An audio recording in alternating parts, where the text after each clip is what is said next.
Ladies and gentlemen, thank you for joining me once again today, and welcome to Middle Age Tianqi.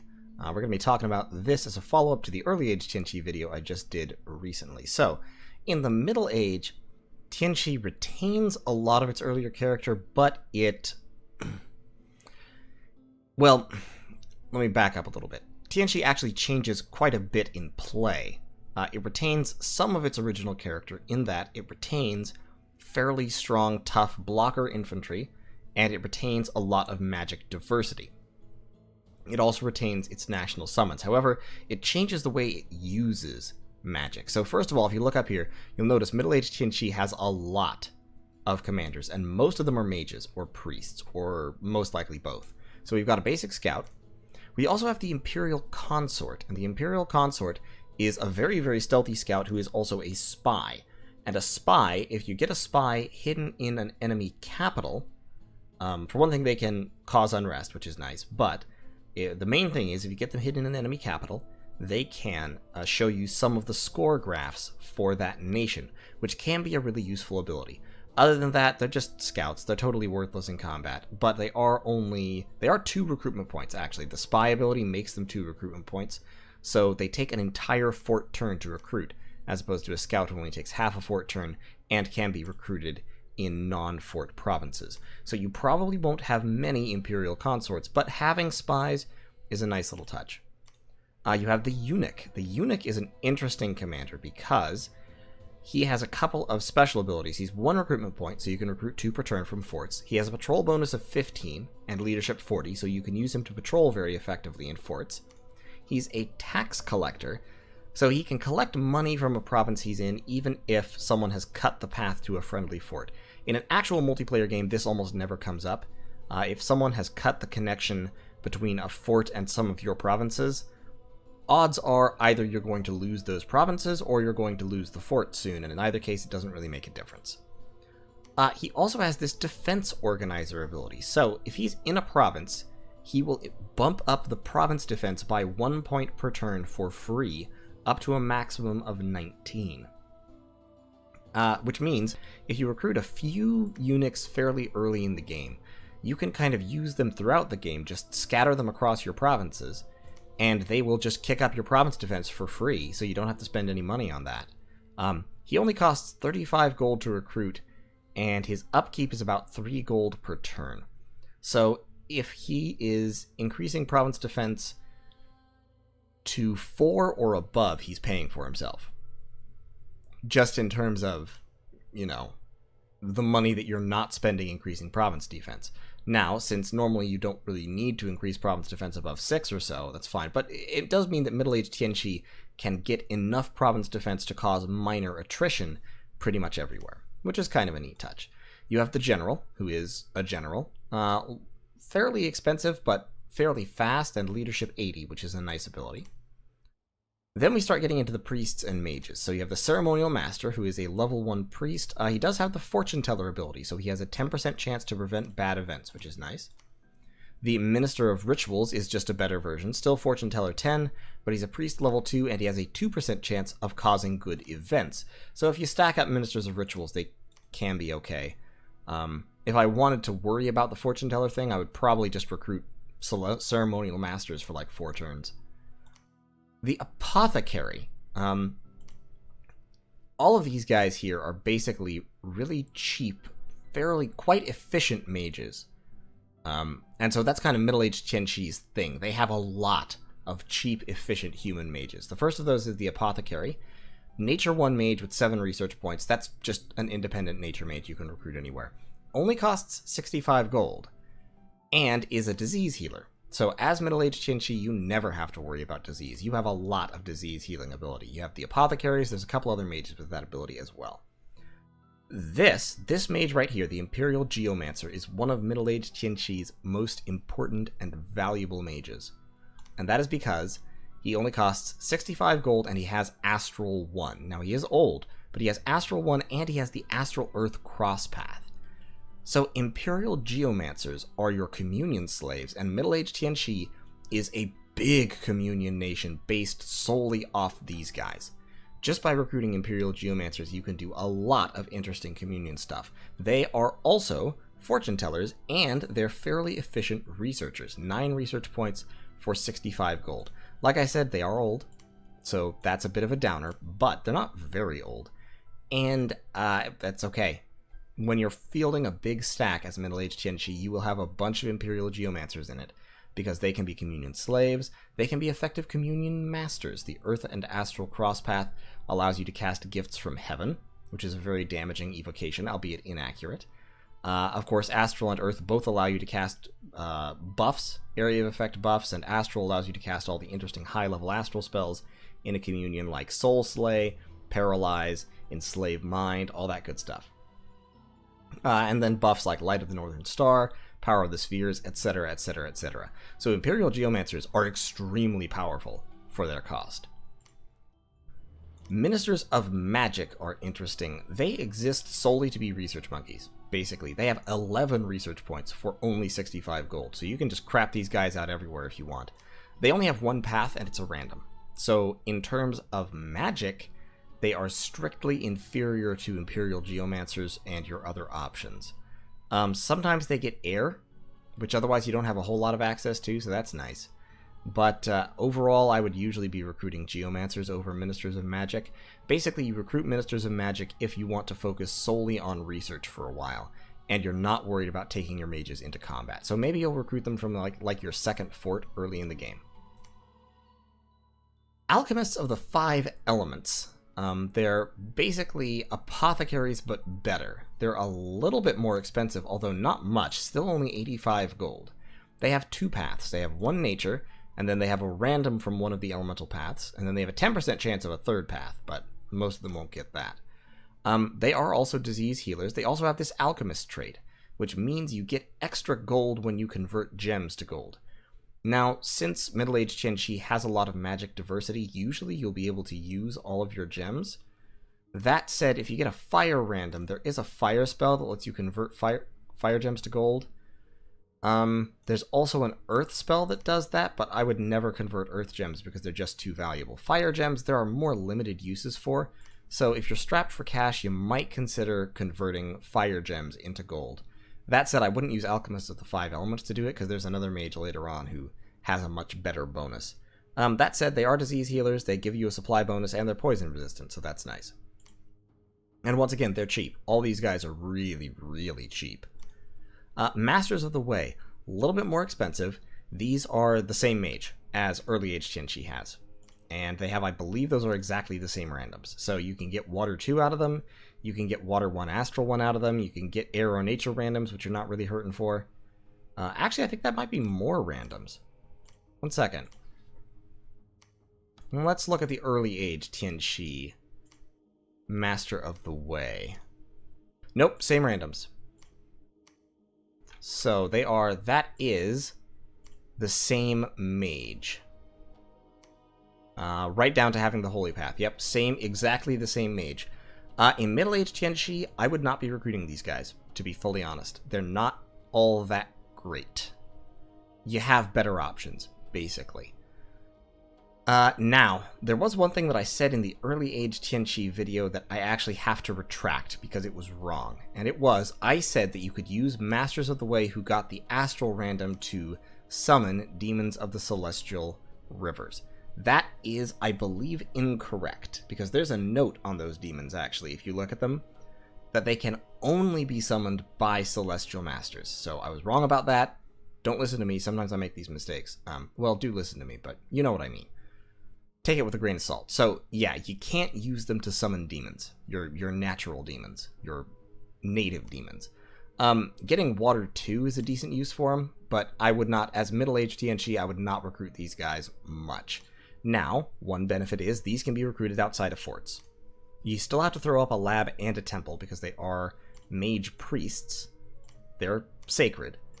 But if you put up a lab and if you have a likely spot that you already want to put a temple up in, I guess you might as well put down a lab, or if you're already putting down a lab somewhere for supporting an army or something, you may as well put down a temple and crap out a couple Masters of the Way for support. You have the Prince General, who is not a mage, but is sacred and has Strength of the Spring. This is the same ability that Warriors of the 5 Elements had in the early era, and it means he gets I'm trying to remember what the number is. I think it's 50% extra hit points in the spring and 50% less in the fall. So in the fall, he's only got like 7 HP, but in the spring, he's got like 20, which makes him very scary. And this is a general version of your sacred unit in middle-aged Tianqi, and basically he's a very, very good heavy cavalry. Slightly lower protection than a lot of heavy cavalry, but high attack skill, high defense skill.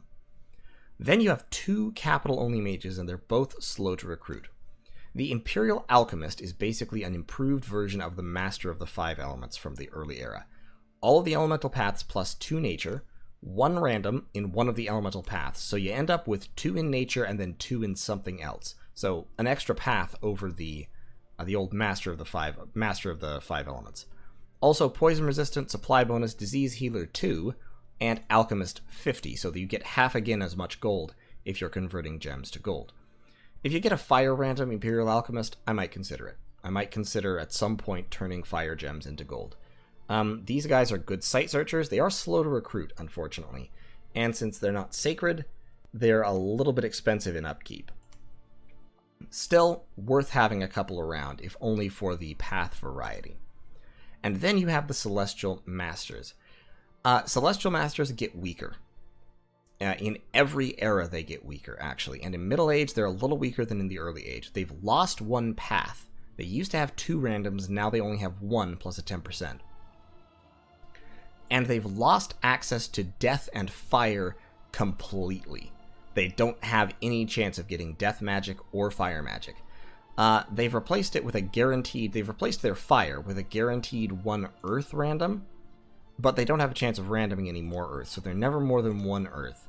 They can be 2 air, 3 water, or 2 astral, and they can also get a nature path. Overall, they're just not as good. And part of that is because of the paths. The other part is they've lost the ability to fly.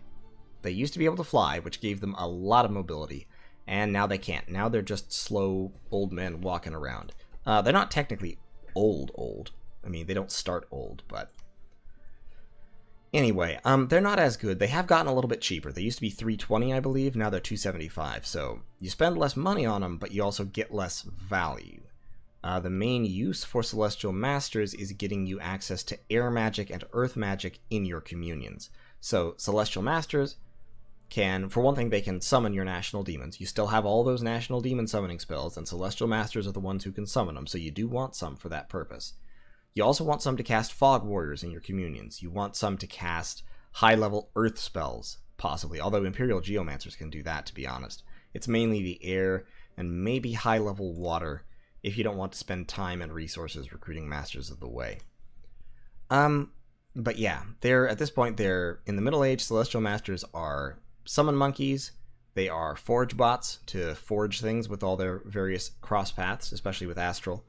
And they can do some good sight searching for you, but they're not as powerful as they were in the early era, which is a little bit sad. They still don't need to eat. That's kind of cool. In any case, that's your mage core, and you can see why I say that you're a big communion nation, because you have Imperial Geomancers that give you very efficient, they're both efficient researchers, so you want to recruit them anyway, and they're efficient communion slaves, and they give you earth magic in communions. So it's entirely viable to just have communions of, up to 20 Imperial Geomancers rolling around, casting earth and astral spells and gifts from heaven on people. And they do pretty good for themselves. Also, they are fortune tellers, so that's nice. Your big capital-only mages are honestly not terribly important for combat. Imperial Alchemists can give you a decent nature, which can be valuable, but they very, very rarely get nature 3. They're pretty much stuck at nature 2. Still, they can forge a, They can forge the Thistle Mace to push themselves up to nature 3, and then they can cast Howl, they can cast Relief, I believe. That kind of thing, so that's useful. They can give you a little bit of elemental magic, but in terms of big magic, if you want big air or big water... if you want big air or big water, you're recruiting Celestial Masters. You only really need Imperial Alchemists in combat if you want fire or nature. With their fire random, a fire random Imperial Alchemist can cast flaming arrows. So, that's useful. So they're specialists. They're not general-purpose combat mages. Your general-purpose combat mages are the Imperial Geomancer and more Imperial Geomancers. And every now and then you may sprinkle in Alchemists of the Five Elements or Masters of the Way. You can forge matrices, so you can bring in any mage to a communion if you're willing to spend a few gems. In terms of troops, Tianqi's troops actually don't change much at first. So like the Footmen is, I believe, exactly the same. This guy, same as early era. This guy, same as early era. This guy, a little bit different. The Ministry Guardsman is the equivalent of the medium infantry of the early era, and the difference is he has a patrol bonus. The Ministry troops have patrol bonuses, so they're designed to accompany eunuchs and patrol. Recruiting some of these guys to patrol your forts isn't a bad idea. Ministry Footmen do not have that bonus, but they have slightly more protection. These guys I wouldn't necessarily recruit. I mean, the difference between the regular Footmen is 1 point of protection and 1 point of morale and 1 point of defense skill. And if you're recruiting these guys, you're recruiting them to be chaff, to basically suck up arrows so your mages don't have to. And in that context, the differences aren't very important. So if you have spare resources, okay, but they cost 2 extra gold, which means for the cost of 5 Ministry Footmen, you can get 6 regular Footmen, and I think 6 regular Footmen will do a better job as chaff. You also have the Imperial Units up here, and they are different. So the Imperial Footmen are the equivalent of the Heavy Footmen before, of early era Tianqi. However, they have higher morale and a higher attack skill. So they're better troops. They are more expensive in resources. If you were thinking about recruiting Ministry Footmen, I would go up to Imperial Footmen. It's only 1 extra gold for them over what you were already doing, and it's a lot of extra protection plus the attack skill. It is more resources, so you need resources if you want to recruit them. Imperial Archers have heavy armor, so if you are only interested in winning archery duels, they're better than your standard archers. However, more importantly, you have access to crossbows. Middle-aged Tianqi can recruit Imperial crossbows, which are relatively heavily armored crossbowmen. And in the Middle Age, being able to recruit crossbows is kind of a big deal. In the Early Age, nobody can recruit crossbows. Crossbows don't even exist, except in the hands of a very rare independent type, the Hoburg crossbows, which are extremely good. In the Middle Age, some nations have access to crossbows. Marignan has crossbows. Tianqi has crossbows. I believe Agartha has crossbows, I want to say. Let me double check that before I tell you lies. Nope, Agartha does not have crossbows. I was thinking of late age Agartha. So yeah, there are not many factions that have crossbows. Who else? I think that might be it. I'm thinking of all of these, and I'm trying to think of who else has crossbows. Pythium doesn't. Celeria doesn't. They're both Roman. Arco doesn't? No, Arco doesn't. Yeah, I think it's only Marignan. Oh, Ulm. Yeah, Ulm has crossbows.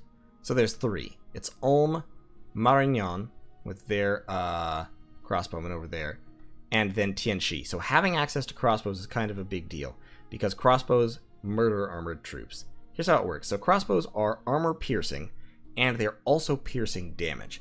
So first armor piercing, I think I've gone over this before, I'm just going to go over it again real quick. First armor piercing reduces protection by half, and then piercing reduces it by another 20%.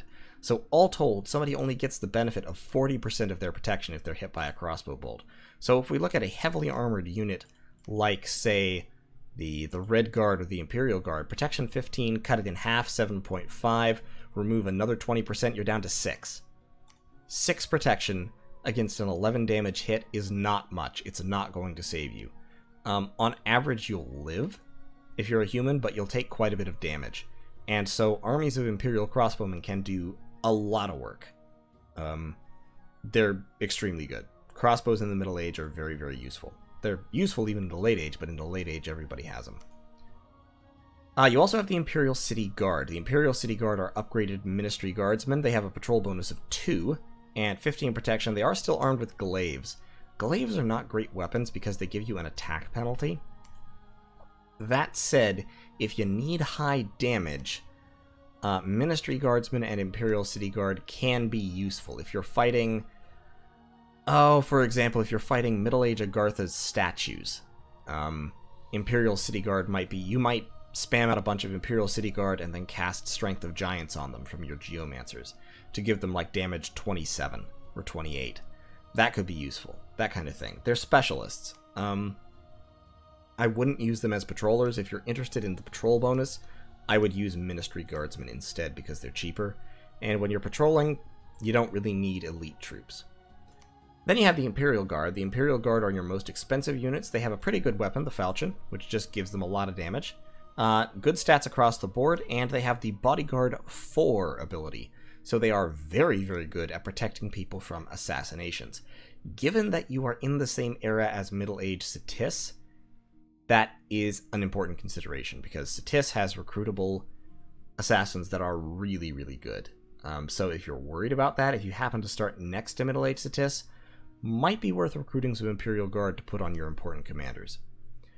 Middle-aged Qianqi also has Cavalry, which early-aged Qianqi didn't really have. I think early-aged Qianqi has one Cavalry unit, and it's okay, but it's not the best. Middle-aged Qianqi has pretty good Cavalry. The Horseman is very, very similar to the early-age Qianqi Cavalry. In fact, I believe they're identical. But then you also have the Heavy Horseman, which has higher protection, and the Imperial Horseman, which has better skills and is a lance-charging heavy cavalry unit. Imperial Horsemen are pretty solid. However, they're a little bit overshadowed by the Red Guard. Red Guard are your sacreds. They have the Strength of the Spring, like the Warriors of the Five Elements, and they're sacred. And they're just really good heavy cavalry. Protection 15, attack 13, defense 17, combat speed 20. Quite solid. Downside, they are 46 recruitment points, which is common among heavy cavalry. This seems to be the number that the game settles on to give heavy cavalry. Personally, I think it's high. With 46 recruitment points, it means that even your best, your very, very best for it, your capital, will not be able to recruit more than maybe 4 or 5 per turn. That said, Red Guard can expand very effectively.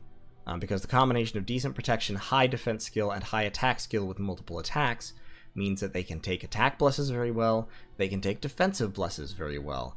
Strength of the Spring means that during part of the year, they have significantly above human HP. Now, during part of the year, they have less than human HP, but you can work around that to an extent. So if you want, you can expand with the Red Guard pretty effectively. That said, you can expand with your national troops pretty effectively because your national troops are very solid. If you want the elites, you need resources. However, I would generally content myself with footmen as your infantry, and then I would be recruiting Imperial Crossbows. So for those, you definitely need resources. For Red Guard, you will also need some resources. So given that, that'll kind of guide your scales a little bit. In terms of your base sites, you get earth and water income from the Celestial City, and you get astral and air income from the Heavenly Gate. The air is interesting because you don't have a whole lot of air magic. You've got air magic on Celestial Masters, and then you've got randoms. You've got air on Imperial Alchemists, and you have 1 air random on Alchemists of the 5 Elements. You don't have any air on your general purpose recruit, though. So you're not a big air nation no matter what these say. You are primarily, as middle-aged Qianqi, you're primarily an astral and earth nation. It's based just off the strength of this guy. So, when you're designing a pretender for middle-aged Qianqi, you have to keep all that in mind. You also have to keep in mind national spells. Middle-aged Qianqi has all the same national spells as early-aged Qianqi, plus 1 more. Living Mercury. Living Mercury is a really good spell. Living Mercury summons a Living Mercury, and a Living Mercury is basically a size 5 water elemental, but with half again as much HP, a little bit less attack power, and a poison cloud. So it causes poison damage to everything around it. It's an AoE 5 poison cloud that procs every round. That being so, Living Mercuries can kill a lot of enemy armies just by existing. And they are tough to kill because they have Fortitude, and they have 48 hit points each. So non-magical attacks don't hurt them much. Now, downside, Living Mercuries make your armies die as well, so you have to deploy them well away from your troops, and you have to try to ensure that your chaff does not charge in around them too much. Now, you can mitigate that a little bit by casting spells like Poison Ward, That was the wrong spell. Spells like Poison Ward, things like that. That said, it's still not perfect. Also, speaking of poison, Foul Vapors is actually a spell that middle-aged Tianqi can cast if they have the right randoms, or with a and I've forgotten the name. I'm dumb. An Imperial Alchemist. If an Imperial Alchemist randoms nature, he can, I believe, cast Foul Vapors naturally. Yeah, he can just cast it with no boosters. Even if he gets a totally different random, if you give him a Thistle Mace, he can cast Foul Vapors. And Foul Vapors is an extremely powerful spell. It just poisons everybody on the battlefield. And considering that he has poison resistance, and considering that you can recruit living Mercuries who are immune to poison, or nearly immune to poison, and also put out their own poison clouds, you can stack up a lot of poison damage really, really quickly. Something to think about, in addition to your normal alchemy shenanigans, your normal geomancer shenanigans. In terms of pretender chassis, you are a little bit limited. This is the Eastern, Oriental line of chassis. There aren't many of these that are very good. In terms of expansion, you have the Earth Serpent, who is expensive but will reliably expand. You just pay a premium for it. You have the Dragons, which will expand a little less reliably. You kind of have to do something to them to help them survive, but it can be done to an extent. You have the Kami of the Sun, who is, oddly enough, probably the second best expander after the Earth Serpent, because the combination of Sight, Vengeance, and Awe, and the Repel that she gets off her length 3 Nodachi with a high attack score basically means that, I think I've said this before, anyone who tries to attack the Kami of the Sun first has to pass an Awe check, then has to pass the Repel check, then goes blind, then if you gave her Fire Shield, which I typically do, then they get set on fire. So basically the Kami of the Sun, you slap a piece of cheap armor on her, and then she can go expand with no worries whatsoever, unless she runs into Crossbows. Crossbows will mess up her whole day, but anything short of that, like Heavy Cavalry, Barbarians a little bit more iffy, but definitely I've thrown her into Heavy Cavalry provinces wearing a Black Steel Cuirass, and she just killed them all, slowly. I mean, it's a slow process, she kills them one by one, but she just ends up surrounded by blind people who can't attack her, and she just stabs them. That said, her paths are not great, to be honest. The Fire Astral Cross path, it's not fantastic. It doesn't give you fantastic blesses unless you build real specifically for it and invest heavily in the Astral either, so that's a consideration. The Dharmpala of the Underworld. I've heard people say he can expand. I am not entirely convinced. He does start with Horseface and Oxhead, which are pretty solid units, but he's a Titan chassis with only one attack. He does have Fear, but I don't know. Death and Fire is a pretty good path combination, but I wouldn't take him myself. Personally, for middle-aged Tianqi, if you want to expand with your pretender, take an Earth Serpent or a Kami of the Sun. But I wouldn't, because middle-aged Tianqi can expand okay with their national troops, and they really, really want some scales. Like, really want some scales. So you could take an Oracle, which is a cheap scales chassis, or you could take a Rainbow Mage down here. You do have access to the Master, who is only 90 points. Starts off with Astral, and can fly.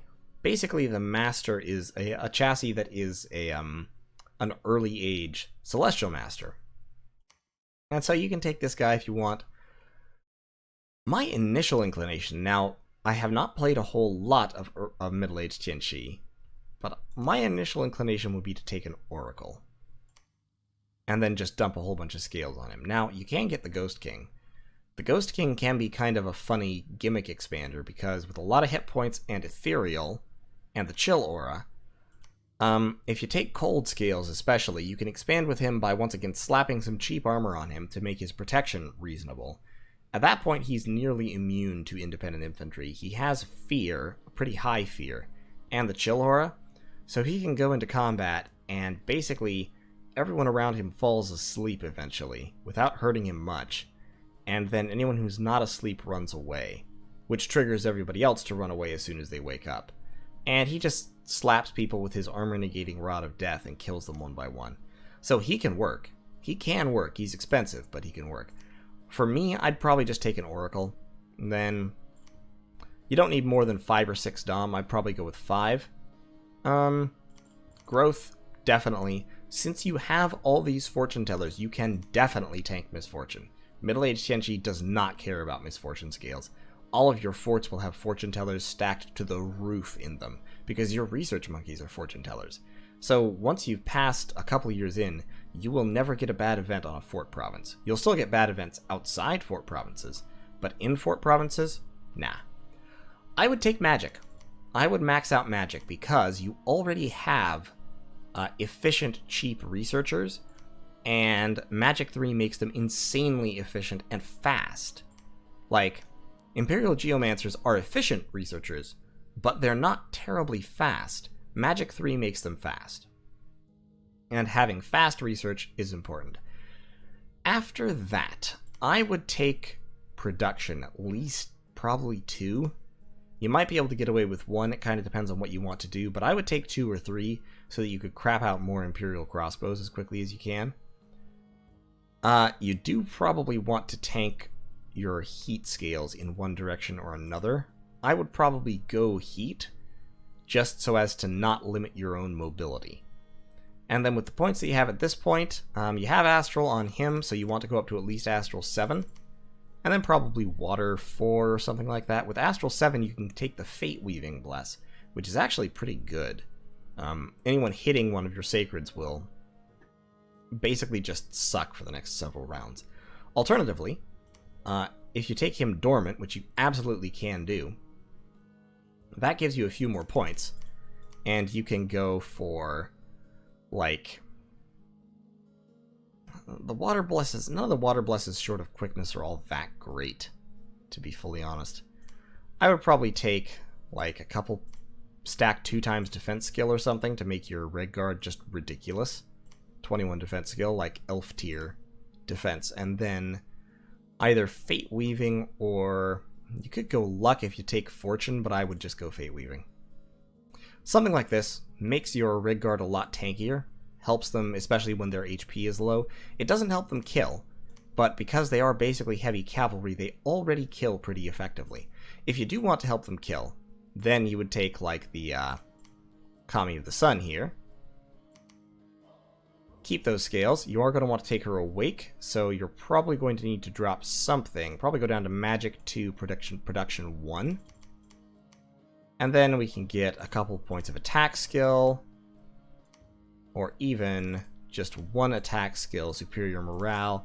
Kick the Astral up, because you want to kick the Astral up enough to get Fate Weaving. Or, of course, you can take a Mage Bless. As Middle-Aged Tianchi, a Mage Bless is completely viable. You don't really need to bless your troops all that much. And the Mage Blesses are, of course, non-incarnate. So you could take Farcaster. Arcane Finesse gives you extra penetration. That is great for Astral Mages. You could take Farcaster and Arcane Finesse.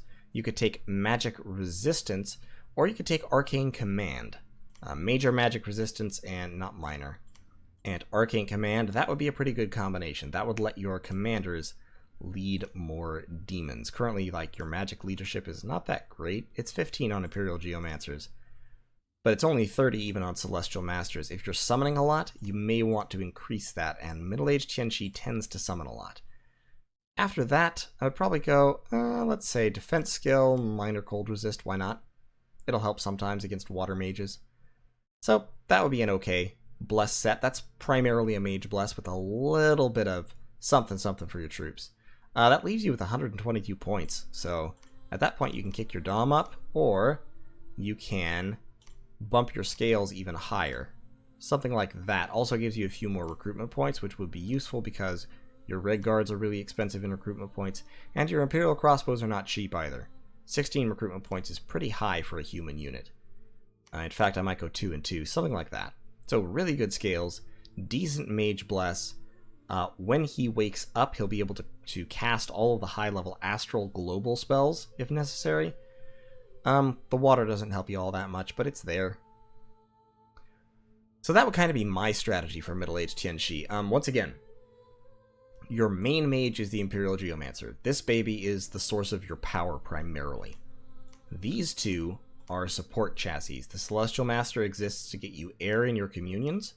The Imperial Alchemist exists to cast elemental crosspath spells and get you foul vapors. I believe he's also the one who can make living Mercuries. Yeah, Water Earth crosspath. Actually, either of your capital-only mages can cast that. Masters of the Way cannot, and Alchemists cannot, because they don't get the crosspath. So it has to be one of these two. Imperial Alchemists can do it out of the box, so can Celestial Masters. Your summons are really good. You've got all the same demon summons that early age Tianxi had, including the demons of the Celestial Rivers, the demons of the Heavenly Fires, and the Celestial Soldiers and Celestial Hounds. Celestial Hounds and Heavenly Fires are even less useful to you because you don't have flying mages anymore. Still powerful, still okay, but I would mainly focus on Rivers and Soldiers. And then you also have the Living Mercuries, and Living Mercuries are really powerful. Flaming arrows from your Imperial Alchemists on a whole bunch of Imperial Crossbowmen can be extremely effective. You can also drop it on just your regular archers. It makes them very effective. These guys are not bad, especially in the Middle Age. Composite bows are good weapons against people who don't have, like, heavy plate armor. Imperial crossbows are mainly useful to bust through the armor of heavy cavalry, heavily armored giants, Agarthan statues, things like that. Dropping flaming arrows definitely helps them both. But yeah, mainly your power is going to be Earth and Astral. So you have lots of Earth buffs for your good troops. You have lots of Astral spells. Eventually you can be enslaving people. You can be casting Enslave Mind, Master Enslave. You can cast Anti-Magic to make everybody in your army harder to hit with magic resistance negate spells. You can cast Soul Slay to get rid of thugs. You can cast Gifts from Heaven, as I said, and you can spam Gifts from Heaven in a way that a lot of nations just cannot do. An Imperial Geomancer Communion can just annihilate half the battlefield with meteors. It's kind of hilarious. Now, since they're so inaccurate, you will also annihilate some of your own troops and or mages, but if you're willing to pay that price, it can be a decent way to win a war. So, thanks for watching. That is Middle-Aged Tianxi. Next time, we will talk about the Late-Age version, which, once again, has changed quite a bit. Late-Age Tianxi is very, very different. A lot of death magic, a lot of cavalry, less good troops, less good mages, better.